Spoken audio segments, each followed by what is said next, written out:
শারদীয় দুর্গাপূজা ঘিরে প্রতি বছরের মতো এবারও টলিউডে মুক্তির অপেক্ষায় হাই ভোল্টেজ 4 সিনেমা, যেগুলো মুক্তিতে কলকাতার রাজ্য সরকার এরই মাঝে সব ছবিরই প্রাইম টাইম শো এর ব্যবস্থা করেছে। রঘু ডাকাত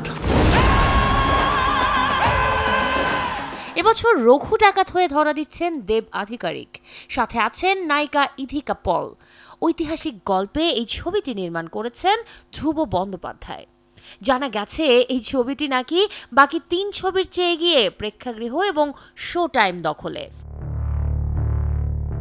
ভারতীয় গণমাধ্যম সূত্র মতে এই তথ্যে সম্মতি জানিয়েছেন রক্তবীজ 2 ছবির চিত্রনাট্যকার জিনিয়া।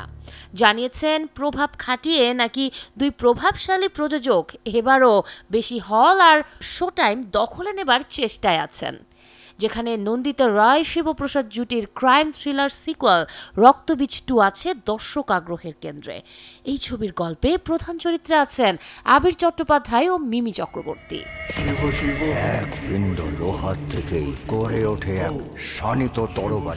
পুজোয় মুক্তির অপেক্ষায় আছে ঐতিহাসিক গল্পের আরেক সিনেমা দেবী চৌধুরানী। শুভ্রজিৎ মিত্রের পরিচালনায় এই ছবির প্রধান 2 চরিত্রে আছেন শ্রাবন্তী ও প্রসেনজিৎ। ইষ্টি নামে পত্র আছে, সাঙ্গ হলো ধাঁধা।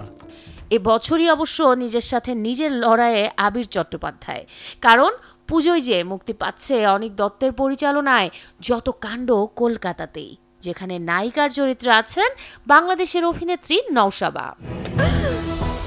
শাহরিন জেবিন, চ্যানেল 24। অবস্থান